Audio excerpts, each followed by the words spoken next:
All right. Hey guys, I am super excited. I got a package in from Shining 3D. I've been waiting for this. This is the new 3D scanner, the Vega. It's their portable 3D scanner. And in this video, we are going to do an unboxing, go over some specs, and do a test scan. So let's go. Okay, so the case is very similar to the Einstar case. Put that here. Underneath the case, we have I think this is a mount. Oh no, this is for the calibration plate, I'm pretty sure. Yeah. A little model that you could use to scan, so maybe we'll use that as their test model. And then for North America, there is a USB-C power adapter and a very nice looking wrist lanyard to hold onto the scanner. A tripod head mount that swivels, looks like 360. In the main case here,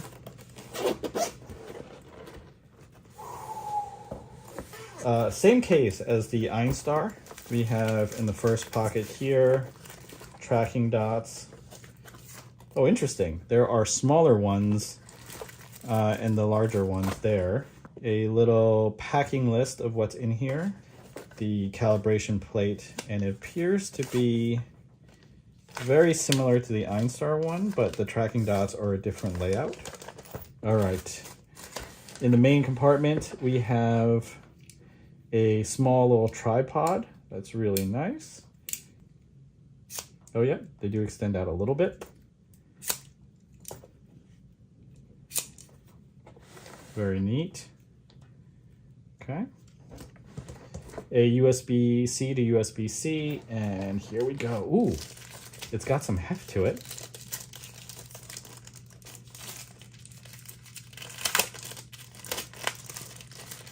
Oh, here we go, here we go.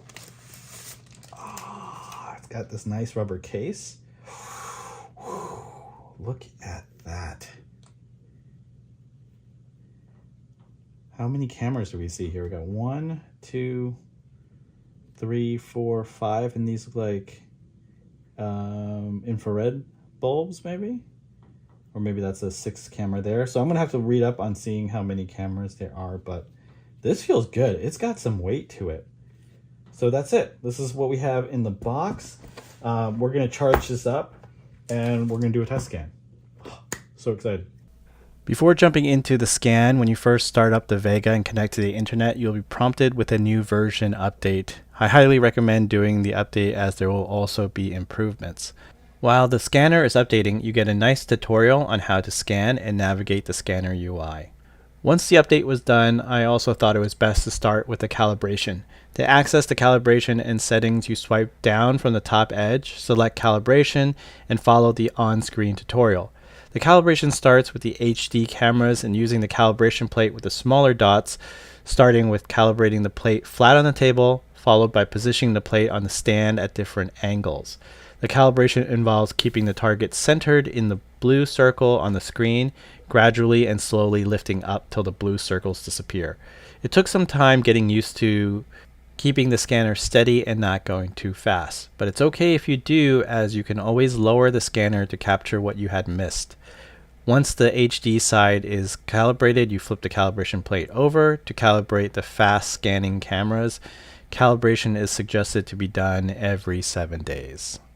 Here are some tips that may help you. When calibrating the fast scan side, I needed to lift the scanner quite high, so it will be easier to do this on a table that is lower down than my standing workbench. Also, make sure to calibrate on a flat surface and try to keep the scanner parallel to that surface. With the update and calibration done, we can do our first scan. The following clips are not sped up as I wanted to show actual speed of the scan. The turntable being used is something I have created, but you can use any kind of Lazy Susan to make scanning small objects easier. As this scans, I wanted to talk about some stats and info on the scanner. The Vega is basically 2 scanners in one, taking advantage of 2 types of scanning technologies, VCSEL and MEMS for long and short range scanning. The fast mode for scanning medium to large objects gives us a point distance of 0.5 millimeters to 10 millimeters at a scanning distance of 250 to 1500 millimeters at 20 frames per second. The HD mode for scanning small to medium objects gives us a 0.05 millimeter to 3 millimeter point distance with a scanning distance of 100 to 250 millimeters at 15 frames per second. So the system is completely wireless, being able to scan and process out files all on the device. So storage is important here and has a 32 gigabyte of eMMC and a 512 gigabyte SSD. Shining 3D did have the foresight to allow the scanner to be used while being charged the wall adapter or a portable battery pack. From my brief testing, I was able to make 3 HD scans and processing files and poking around the system settings and consuming around 20% power of the 5000 milliamp hour battery. A couple of more stats about the scanner. It has a 6.4 inch touchscreen and 32 gigs of RAM and comes in at 535 grams or 1 pound 3 ounces. In the following clips, I am actually navigating the UI for the first time, and you can see that it's pretty intuitive. The scanning was quick with some default quick scan settings, but you can choose to change those settings. Here in the cropping, there are a couple of selection tools you can choose to use, as well as ways to modify the selections on the bottom. The processing of the files and applying the crops is actually really fast on the device. There is some waiting between cropping and processing out the files, but pleasantly surprised at how much faster it was than what I was used to processing out files on my laptop with similar settings captured on my Einstar. My laptop is pretty high on build stats, so it seems like there's some kind of different algorithm working its magic in the background. Also, on a design note, I really enjoy the glowing frame to show that it's processing. While this processes out, I'll give my initial impressions at this point. The scanning experience has been the best I have used out of the box. I haven't once lost tracking or had any issues scanning the small statue. I turned the device on and it was ready to scan. The user interface has been super easy to navigate. I did need to poke around to familiarize myself with all the options, but otherwise very beginner friendly.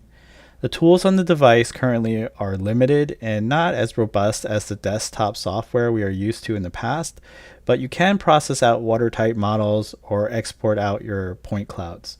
One thing I noticed that you can't do is scan multiple angles of an object and align and combine on the device. It can only be done on the dedicated StarVision software, which we will get into. Here you can see the scan quality compared to the original. I'm pretty happy with the result with just one pass at the default HD setting. Also note that this isn't even at max resolution, but at the 0.32 resolution, which is considered medium. So we should be able to get a bit more detail out of the scan. I did another HD scan of a hand plane from Bridge City Toolworks. It has really beautiful details and can be tricky to scan with the shiny surface and black parts. The scan was done rather quickly, but I wanted to focus on the knobs and see what details it can pick up in the threads. Overall, really impressed with the quality here. I could get a way cleaner scan if I captured it in multiple parts and aligning the model in the PC software. I did have to use ASUP scanning spray for the shiny and dark parts. I'll be working on another video that will be more in depth on fast scanning, but I still wanted to show something quick in this video and settled on scanning the dash of my car. I was curious on how well it would scan in bright sun as well as the dark interior. This scan was captured in about a minute and did have spots where data was not captured as well as it could be. These were errors on my part for moving too fast and not capturing enough information from different perspectives. Overall though, I am satisfied with the scan and actually took the opportunity to scan a portion of the center console and create a custom cup holder for my Nalgene bottles that has always been bugging me.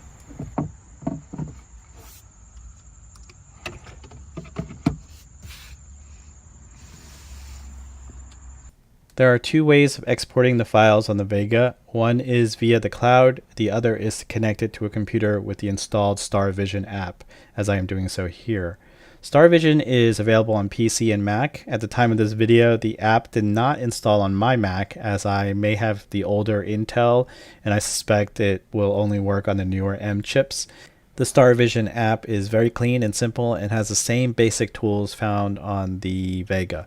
It is a departure from the UI of the past with the Einstar and Einscan software. The change is a welcoming one as it makes it more beginner friendly. The one criticism I have is that it lacks some of the helpful tools found in the previous apps. I believe that additional features will be added and improved as time progresses, just like they have done in the past in those apps.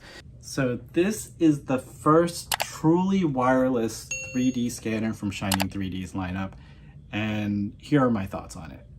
I think that this opens up whole new use cases for being able to scan anywhere. So think about like 3D gorilla scanning, going to museums, scanning sculptures, being on the street, in nature. You just don't have to be connected to an outlet anymore. All you need is this. Regarding the build quality on this, it feels very premium, as you would expect with all Shining 3D products. The Einstar is a plastic body, but it never really bothered me. This has a aluminum metal body. It feels heavier, and while I would want to drop this, it still feels like it could take a hit on a corner or something and be okay. And there's further protection with this rubber body they give you, and it has the grip. And speaking of the grip, I have found that there are a couple of ways to hold it, but I found that the best way is to use your middle and ring finger here, pinkies below, and I kind of do like a pinch grip with my pointer finger and thumbs below, like this. That feels really secure when I'm scanning something, and I can move it around. Even with one hand, it feels very doable. The other thing is to use the tripod on the bottom and use that as a grip to move things around.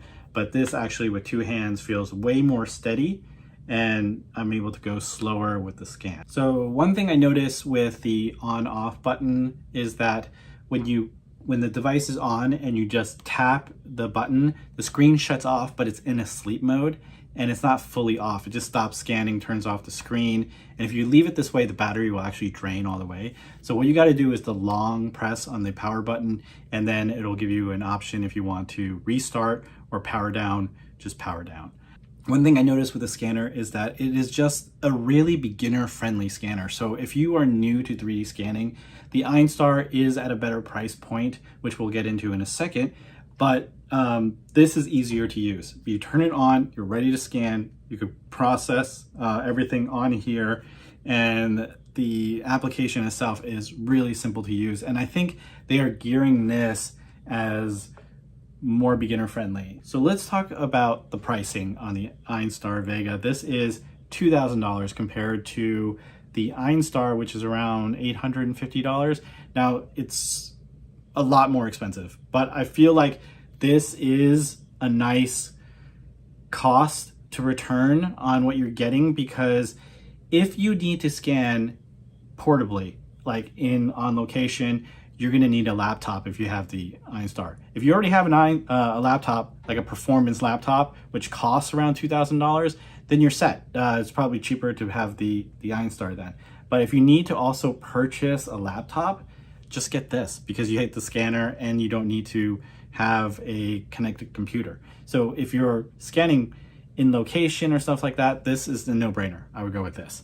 If you are always sitting at your desk or by a computer and you're scanning medium to large objects, I think the regular Einstar is better. I'm going to be doing some more comparison tests between the two scanners later on in other videos, but I think this, because of the other scanning technology it has, it actually scans smaller items with sharper detail. So that's something to consider if what you're scanning is going to be very, very small objects.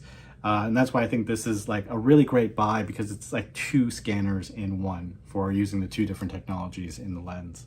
So this is my quick unboxing review of the Einstar Vega, and I'll be doing other videos, so this isn't going to be my final impression on the device. So if you like what you're seeing here and you want to learn more about the Vega, I'll have more videos coming out in the next month or so. So follow along, and if you have any questions on the Vega or you have your own findings, comment below and share with other people. And if you have questions, I will definitely respond. So thanks for watching, and peace out.